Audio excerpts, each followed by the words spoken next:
वक्फ board की मनमानी खत्म करने वाले बिल का इंतजार वो मुसलमान भी कर रहे हैं जिनकी संपत्ति पर वक्फ अपना हक जता रहा है। मुस्लिम धर्मगुरु और मौलाना वक्फ के ऐसे कब्जों पर कभी कुछ नहीं बोलते। अब जब वक्फ कानून में संशोधन की तैयारी चल रही है तो मौलाना तरह तरह की धमकियां दे रहे हैं। धमकी देने वालों की लिस्ट में एक और नया नाम जुड़ा है, all India Muslim personal law board के अध्यक्ष मौलाना रहमानी का नाम। उन्होंने तो मुसलमानों को जेल भरने के लिए उकसाया है, जिसके बाद सवाल यह उठ रहा है कि क्या अब जेलों पर कब्जा करेंगे मुस्लिम।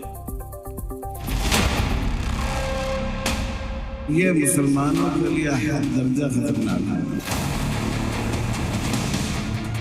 आपकी दरगाहें भी, आपके मज़ारात भी, सारी की सारी चीजें खतरे में पड़ जाएंगी।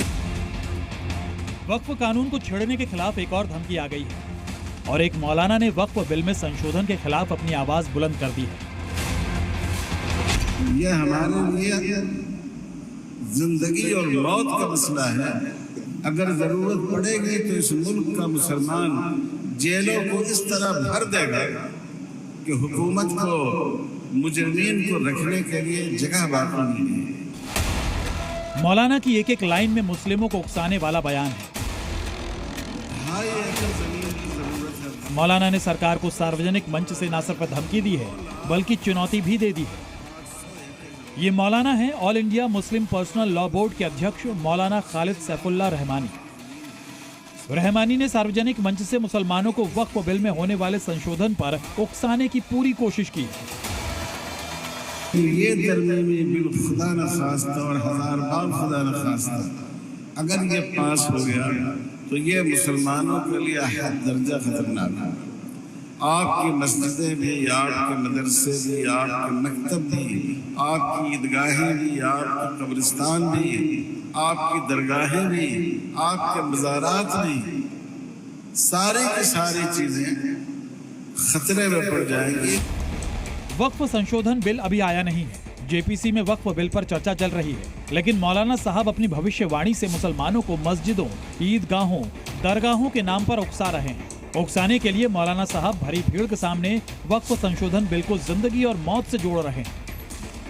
यह हमारे लिए जिंदगी और मौत का मसला है और हमें हर कीमत पर इसको रोकना चाहिए। उकसाने के साथ साथ मौलाना रहमानी जेल पर कब्जे की धमकी भी दे रहे हैं और ऐसा करने के लिए मुसलमानों को भड़का रहे हैं। अगर जरूरत पड़ेगी तो इस मुल्क का मुसलमान जेलों को इस तरह भर देगा कि हुकूमत को मुजरिमीन को रखने के लिए जगह बाकी नहीं है। मौलाना साहब कह रहे हैं कि वो कानून के दायरे में रहकर जेल भरेंगे, लेकिन इसी के साथ उन्होंने कह दिया कि वो बिल को रोकने के लिए जान भी दे सकते हैं और ऐसा वो मुसलमानों से भी कह रहे हैं। हम इस कानून की मुखालफत में किसी की जान लेंगे तो नहीं, ये तो हमारे दीन ने मना किया, लेकिन जरूरत पड़ेगी तो हम अपनी जान देने से भी गुरेज नहीं करेंगे। मौलाना रहमानी साहब जरा ये बताइए कि अगर मुसलमान शांतिपूर्वक प्रदर्शन करेगा तो उसमें जान देने की बात कैसे की जा सकती है। वैसे मौलाना रहमानी वक्फ बिल पर धमकाने वालों में अकेले नहीं है। इससे पहले भी कई मौलाना और मुस्लिमों के नेता वक्फ बिल को लेकर मुसलमानों को भड़का चुके हैं। ओवैसी ने डरपोक कहकर मुसलमानों को वक्फ के नाम पर उकसाने की कोशिश की थी। अगर आज तुम गिर जाओगे, अगर आज तुम झुक जाओगे, अगर आज तुम डर जाओगे तो आने वाली नस्लें तुमको डरपोक के नाम से पुकारेगी।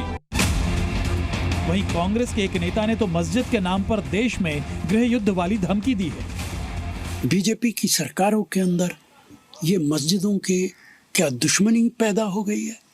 हर जगह से इस तरीके की खबरें आती कि मस्जिद को गिरा दिया जाए।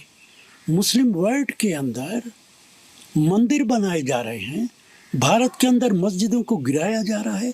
ये बहुत लंबे अरसे तक नहीं रह सकता है। इसका रिएक्शन होना शुरू हो जाएगा। ये देश को सिविल वार की तरफ ले जा रहे हैं। राजनीति में भड़काऊ बयान अक्सर वोट बैंक को हासिल करने के मकसद से की जाती है, लेकिन धर्म गुरुओं के भड़काऊ बयानों पर लोग अमल शुरू कर देते हैं। All India Muslim personal law board के अध्यक्ष मौलाना रहमानी ने जेल वाली धमकी तो दे दी, लेकिन उन्हें इस धमकी का जवाब दूसरे मौलाना साहब दे रहे हैं। संशोधन वक्त की जरूरतों के हिसाब से होते रहते हैं, कानून बनते रहते हैं और ये बनते रहेंगे। इसको इतना उत्तेजित कर देना या कौम को भड़का देना, ये कहां तक जायज हो सकता है? मुसलमानों को भड़काने और उनको मुश्तइल करने की जरूरत नहीं है। वक्फ बिल पर किस किस तरह की धमकी अब तक दी जा चुकी है? किसी ने धमकी दी देश में गृह युद्ध के हालात बन जाएंगे, किसी ने कहा वक्फ बिल में संशोधन जीने मरने का प्रश्न, किसी ने उकसाया कि सड़क पर उतरना होगा, किसी ने धमकी दी कि जेल को भरना होगा। वक्फ पर हिंसा का छोटा सा ट्रेलर पिछले दिनों जेपीसी की मीटिंग में भी दिखा था। ममता बनर्जी के सांसद कल्याण बनर्जी ने मीटिंग में कांच की बोतल तोड़ दी थी और जेपीसी अध्यक्ष जगदम्बिका पाल पर फेंकने की कोशिश की थी। जब एक सांसद ने वक्फ संशोधन बिल की बैठक में बोतल फेंकने की हिमाकत कर दी, तो जब वक्फ संशोधन बिल आएगा उस वक्त भड़काने वाले मौलाना क्या करेंगे? ब्यूरो रिपोर्ट, जी मीडिया। जी न्यूज़।